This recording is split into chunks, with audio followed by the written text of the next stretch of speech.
Tonight, diversion, the Chetwynd Hospital ER closing tonight. And manhunt, Fort St. John police on a day-long chase. And recognition, RCMP celebrating National Police Women's Day.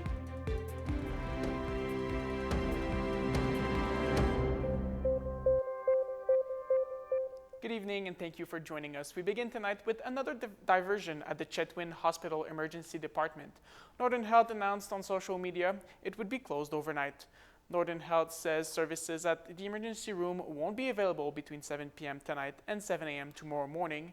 According to health officials, the closure is due to staffing challenges. Northern Health advised residents needing emergency care to contact 911 during that time to be transported to the nearest available facility.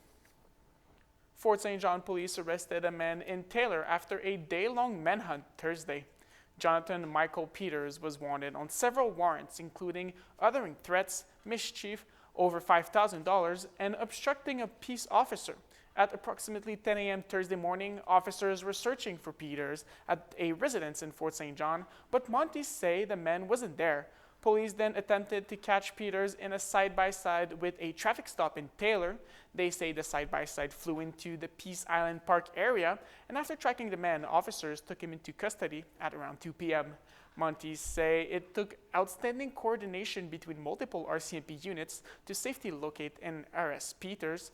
They say the man now faces additional charges after the incident.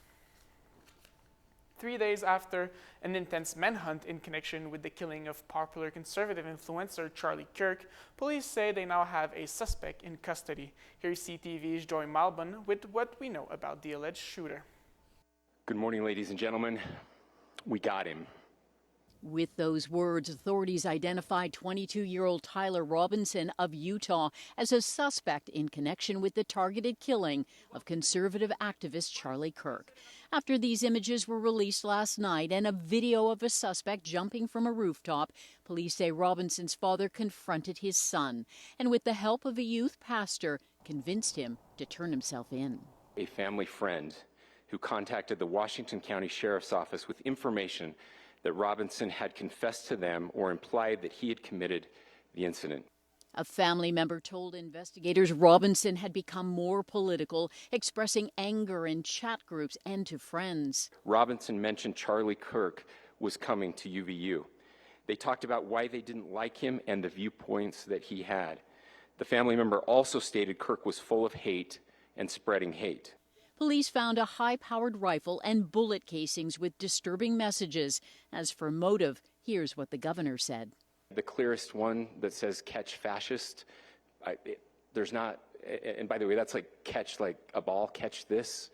I think that speaks for itself. Kirk, a husband and father, was a rock star in the MAGA movement, debating controversial subjects like transgender issues, and a fierce ally of Donald Trump, who broke the news on air. I hope he gets the death penalty. What he did, Charlie Kirk was the finest person. He didn't deserve this. As Utah's governor pleaded for political healing. This is our moment. Do we escalate or do we find an off-ramp? And again, it's a choice. And the Fort St. John RCMP is celebrating National Police Women's Day by highlighting the career of their female members. The RCMP is recognizing Constable Caitlin Reisanen, who has spent 16 years in law enforcement, 11 of them with the RCMP. Mounties are honoring Corporal Nikki Campbell, who has 12 years of experience in Fort St. John and Nanaimo. The detachment is putting the spotlight on its commander, Sergeant Jamie Moffat. Moffat has been in the RCMP since 2001 and served in multiple communities. The RCMP is celebrating Constable Giselle Koff, a new member of the team. Constable Kelly Radford and Constable Michaela Turple, two members from the Serious Crime Unit, are getting recognition as well. This year marks the 50th anniversary of women serving in the RCMP. More training opportunities are coming for future nurse practitioners in BC, with dozens of new seats being added at universities across the province. Government knows that nurse practitioners are essential healthcare providers, and we're committed to training more healthcare workers, including doctors, nurses, paramedics, and allied health professionals, so that everyone in BC can get the healthcare they need when and where they need it. 65 more seats are being added to 3 post-secondary institutions, UBC, UVic, and UNBC. The province is investing $4.7 million annually to support the expansion. It brings the total number of nurse practitioner training spots to BC to 165 per year. To Alberta now, the province is spending $8 million to encourage businesses to hire younger Albertans. The new Alberta Youth Employment Incentive will be available to employers hiring Albertans between the ages of 15 and 24. Businesses can receive a payment of either $4,000 or $7,500, depending on how many people are hired. The province says younger people are struggling to find jobs all across Canada. Alberta's rapid population growth is making the job market especially difficult. These youth represent Alberta's future workforce, and it's essential that they find employment to gain confidence, build valuable experience in their early careers, and get their first start. The nonprofit youth employment organization Careers will manage the new program. Businesses can apply starting in October. The Canadian Union of Postal Workers will lift its overtime ban starting Monday, but are taking a different kind of job action. Post continues to stall. Postal workers will have no choice but to consider stronger actions to move negotiations ahead. The union, representing 55,000 Canada Post employees, now says it won't deliver commercial flyers. Canada Post responded saying the move will only increase the uncertainty that is having a major impact on the business. Negotiations for a new collective agreement have been ongoing for more than a year and a half.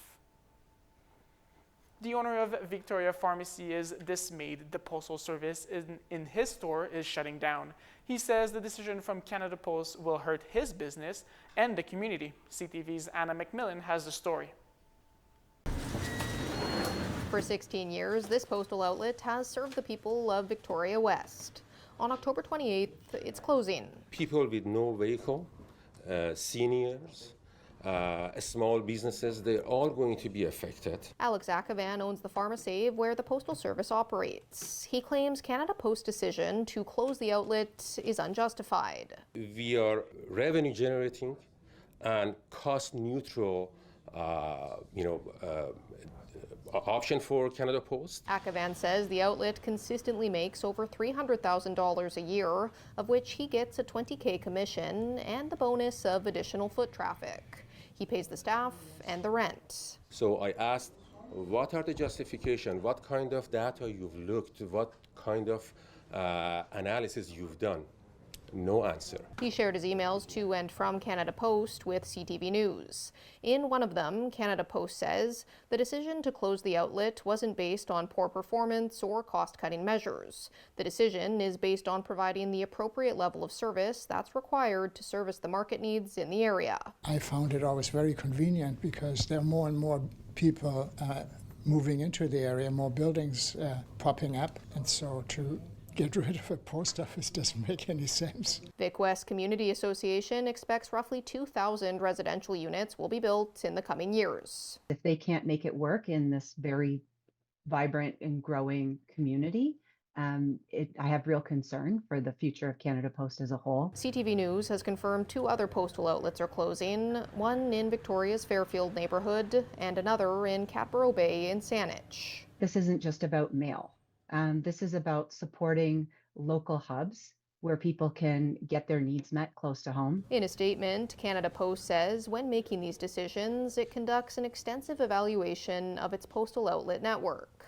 It says customers can use its downtown and Esquimalt outlets, both of which are about 2 kilometers away. We just have to all, voice our concern and contact our local MPs, contact, whoever we can, and try to force Canada Post to change position. A fight he vows to continue despite being told the decision is final.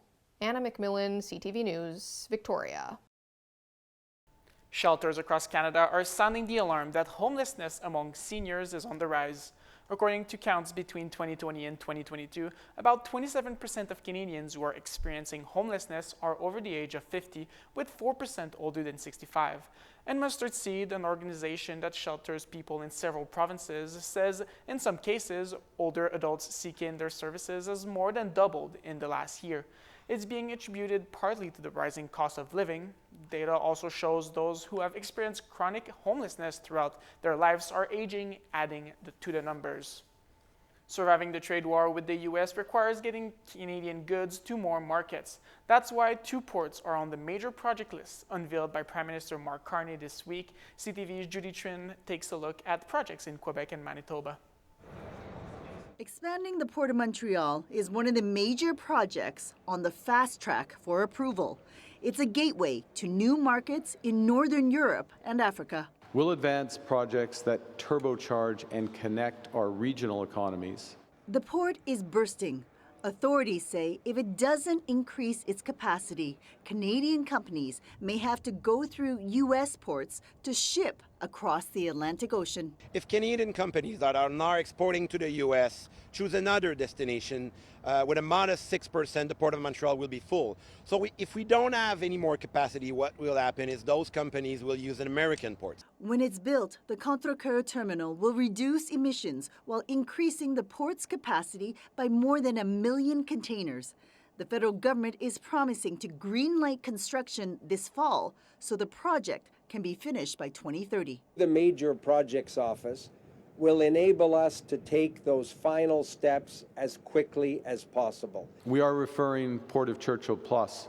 The port in northern Manitoba is also being considered for streamlined approvals.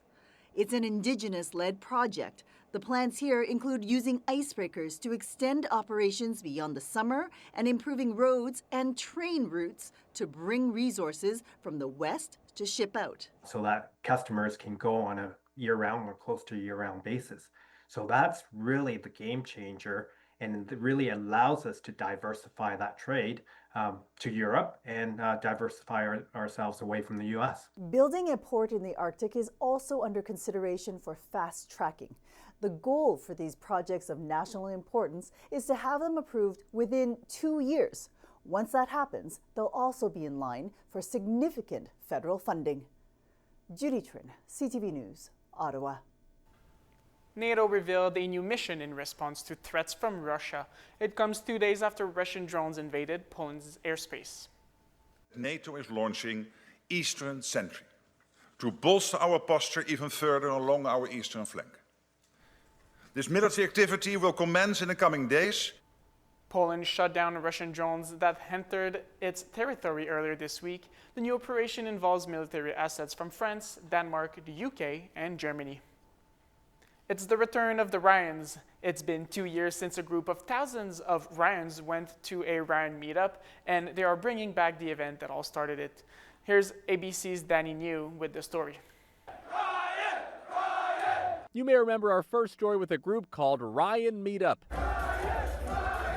An online community with thousands of people, all named Ryan, who congregate across the country. I've met a lot of Ryans in the past, and I've always liked them. It started when Ryan Rose here put up a flyer in Brooklyn, and 2.5 years later, the Ryan hath been flying. Ryan, Ryan! They've celebrated what they call St. Ryan's Day in Chicago.